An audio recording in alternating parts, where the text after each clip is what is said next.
히데의 검사에 대해 결국 영국 전체가 움직이기 시작했다. 첼시전이 끝난 지 4일이나 지났지만 여전히 논란의 불씨는 사그러들지 않고 있습니다. 현재 잉글랜드 대표팀을 맡고 있는 사우스게이트 감독은 토트넘과 첼시 경기를 지켜보는 게 끔찍하리만큼 지루했다. 경기를 보고 있었는데 주심과 부심은 경기를 멈추고 또 멈췄다 부분에선 그들의 판단이 옳다고는 생각하나 선수들이 골을 성공시킬 때마다 얻을 수 있었던 즐거움을 강제로 박탈당한 기분이라며 맹렬히 비난했습니다. 실제로 이날 경기는 잉글랜드 프리미어 리그가 출범한 이래 가장 많은 시간이 중단된 경기로 나타났는데요. 새로 도입된 VAR 체크만 무려 9회 허용되지 않은 골도 5개나 됐으며 그 와중에 수없이 많은 옐로 카드가 속출하고 레드 카드도 2장이나 나오는 등 중단.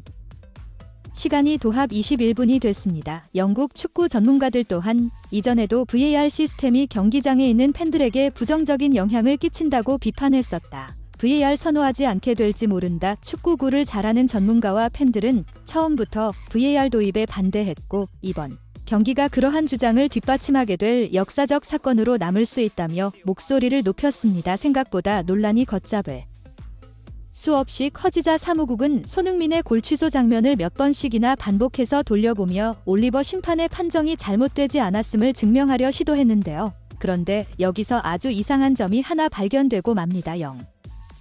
1초의 느린 속도로 영상을 재생해봐도 도저히 육안으로 판별할 정도의 차이가 발견되지 않은 것. 실제로 영국 BBC 따르면 포스테코글루 감독의 발언을 인용 패배를 받아들이기가 상당히 어려운 부분과 통제할 수 없는 상황들이 많았다. 경기를 분석하기가 불가능해 가까웠다. 전반 초반 오프사이드로 취소된 손흥민의 슈팅 순간 브레넌 존슨이 왼쪽 측면에서 낮게 올린 크로스를 방향만 살짝 바꾸는 논스톱으로 연결했지만 비디오 판독 결과 손흥민의 무릎이 조금 앞섰다는 이유로 오프사이드로 판명됐다. 하지만 이 순간은 불과 몇 인치 차이가 났다고 말하기도 힘들 정도로 미세한 차이였다. 로메로의 퇴장이 경기에 영향을 미친 것은 맞지만 골이 취소된 부분에 대해서 투표를 하면 50대 50이 나올 것이다. 실망스럽다는 말로도 부족하다.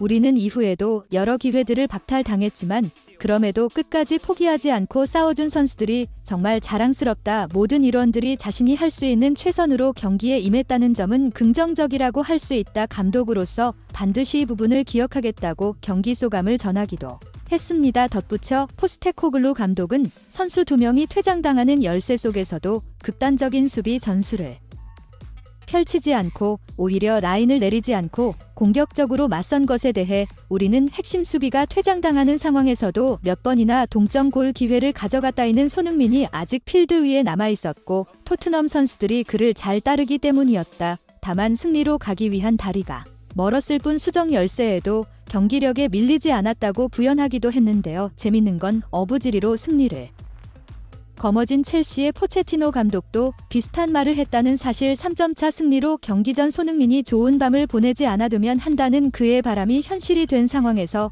그는 인터뷰를 통해 손흥민이 골망을 흔들었을 땐 경기가 이대로 끝나는 줄로만 알았다. 모두가 알다시피 손흥민은 90분간 100% 막아내기 어려운 몇 안 되는 공격수 중 한 명이다. 첼시는 VAR 결과에 따라 한 점을 건졌지만 솔직히 그의 득점이 취소된 게 옳은 판정이는 확실치가 않다면서 축구엔 언제나 변수가 있기 마련이며 그저 결과를 덤덤하게 받아들인다는 등 말끝을 흐려버린 겁니다.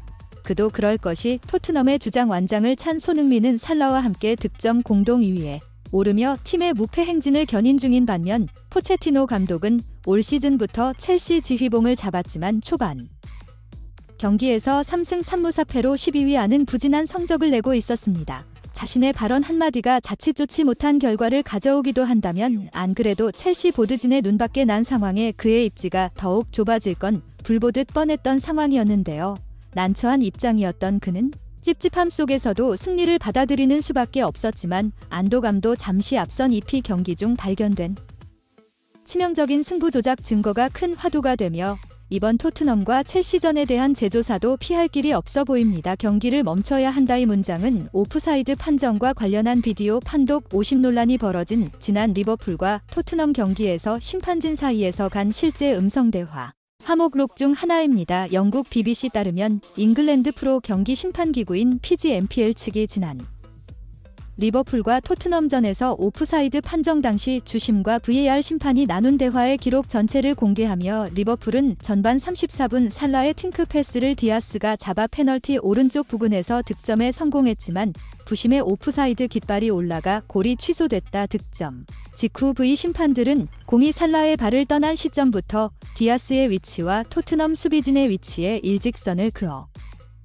오프사이드 여부를 판별한 결과 화면상으로는 디아스의 위치가 완벽한 온사이드 있음을 확인했습니다. 문제는 이 과정에서 주심과 VAR 심판 사이의 의사소통이 잘못된 것으로 드러났고 VAR 심판은 최초 판정에서 디아스의 골이 득점으로 인정됐다고 착각해 주심에게 완벽하다고 말했는데 이를 들은 주심은 디아스에 대한 오프사이드 판정이 맞다고 오해하여 득점 무효를 유지한 뒤 토트넘의 프리킥으로 경기를 이어갔던 겁니다. 경기가 재개되자 리플레이 기술자는 심판에게 현장의 판단은 온사이드가 아닌 오프사이드 있고 토트넘의 프리킥으로 경기가 재개되자 무척 당황했다. 당시 VAR 심판은 뒤늦게 실수를 자각한 듯 욕설을 내뱉었고 보조 심판은 잘못된 판정을 바로잡기 위해 경기를 멈춰야 한다고 여러 차례 소리치기도 했습니다.